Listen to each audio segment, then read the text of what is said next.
Good evening, all of you. Today we are going to discuss about must.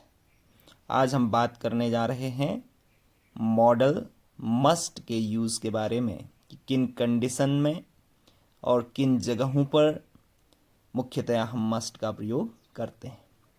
जब किसी चीज़ को बहुत मजबूती से रखा जाता है और बहुत अत्यधिक आवश्यकी कोई चीज़ हो जाती है और बहुत अनिवार्यता किसी की हो जाती है तो वहाँ पर हम मस्ट का प्रयोग करते हैं। जैसे वी मस्ट गो नाउ, अब हमें अवश्य जाना चाहिए, अब हमें जरूर जाना चाहिए। यानी कि चीज़ जो हम बोल रहे हैं उस पर एम्फेसिस दिया गया है, उस पर बल दिया गया है, जोर दिया गया है, तो अत्यधिक आवश्यकी है कि अब हम चलें। वैसे he must come here by the end of this year, यहाँ पर भविष्य में अति आवश्यकी या अनिवार्यता को दर्शाने के लिए जो है मस्ट का प्रयोग किया गया है। जैसे he must come here by the end of this year, वह इस साल के अंत तक उसे यहाँ जरूर आना चाहिए। He must come here by the end of this year, तो अति आवश्यकी जो है यहाँ पर आना जो है दर्शाया गया है इस साल के आखिर तक। वैसे ही सलाह, मजबूत इरादा या किसी चीज़ को तगड़े तरीके से मना करने के लिए, यानी कि निषिद्ध करने के लिए, निषेध करने के लिए, प्रोहिबिशन के लिए भी जो है मस्ट का प्रयोग किया जाता है। जैसे फर्स्ट जो सेंटेंस देखिए, you must give up smoking, यहाँ पर सलाह दी गई है कि आपको धूम्रपान जरूर त्याग देना चाहिए, आपको धूम्रपान अवश्य ही छोड़ देना चाहिए। तो ये जो है सलाह है या धूम्रपान के लिए यहाँ पर मना किया गया है। प्रोहिबिशन भी यहाँ पर इस सेंटेंस में हमें देखने को मिलता है। वैसे ही we must follow the traffic rules, हमें यातायात के नियमों का अवश्य पालन करना चाहिए। तो किसी चीज़ को मजबूती के साथ रखना, यानी कि ये भी सलाह है, लेकिन अति आवश्यकी जो है सलाह है कि हमें यातायात के नियमों का अवश्य पालन करना चाहिए। वैसे ही you must not park this car in front of the gate, आपको कार गेट के सामने बिल्कुल पार्क नहीं करनी चाहिए। यानी कि कार पार्क करने के लिए यहाँ पर निषेध किया गया है, मना किया गया है। तो किसी चीज़ को बहुत तगड़ी तरीके से मना करने के लिए हम मस्ट का प्रयोग करते हैं।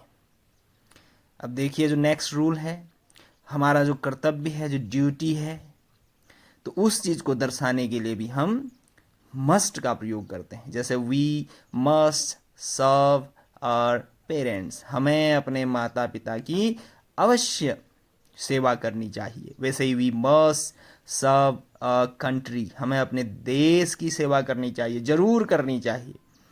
We must obey our parents, teachers, elders, हमें अपने माता पिता, अध्यापक और बड़े बुजुर्गों की आज्ञा का पालन करना चाहिए। तो उस कर्तव्य बोध को दर्शाने के लिए भी हम मस्ट का प्रयोग कर सकते हैं। वैसे कर्तव्य बोध को दर्शाने के लिए ought to मॉडल का प्रयोग ज़्यादा उचित माना जाता है, लेकिन तगड़े तरीके से किसी चीज़ को रखने के लिए हम मस्ट का प्रयोग करते हैं। ought to इसके बाद वाली वीडियो में मैं उसके बारे में जो है जिक्र करूँगा। और देखिए मस्ट का प्रयोग कहाँ पर किया जाता है, प्रबल संभावना, यानी कि बहुत ही स्ट्रॉन्ग पॉसिबिलिटी को दर्शाने के लिए मस्ट का प्रयोग करते हैं। इससे पहले हम मे और माइट का प्रयोग सीख चुके हैं, इससे पिछली वाली वीडियोज़ में मैंने उसके बारे में बात की है। बहुत कम संभावना जहाँ पर होती है वहाँ पर मे, और बहुत ही अल्प जहाँ पर संभावना होती है वहाँ पर हम माइट का प्रयोग करते हैं। लेकिन जहाँ पर बहुत तगड़ी संभावना होती है, बहुत स्ट्रॉन्ग पॉसिबिलिटी होती है, वहाँ पर हम मस्ट का प्रयोग करते हैं। जैसे you must have heard about Uttarakhand, जैसा कि आप जानते हैं कि उत्तराखंड एक फेमस स्टेट है। तो हम किसी से भी यह आशा करते हैं कि उसने जरूर उत्तराखंड के बारे में सुना होगा, तो you must have heard about Uttarakhand, आपने जरूर उत्तराखंड के बारे में सुना होगा। Strong possibility.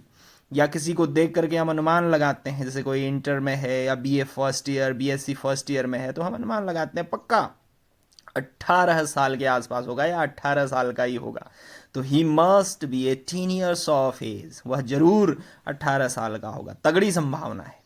अब देखिए, कोई विद्यार्थी, कोई टीचर, अगर 10 बजे हम पूछेंगे कि ये विद्यार्थी या टीचर कहाँ है, तो तगड़ी संभावना यही है कि वो स्कूल में ही होगा। तो यहाँ पर देखिए, इट इज़ 10 o'clock, 10 बज गए हैं। The teacher must be in his school, और जो अध्यापक है वो जरूर अपने स्कूल में ही होगा। आई होप कि आपको यूज ऑफ मस्ट अवश्य समझ में आ गया होगा। Thanks for watching, catch you later in next video.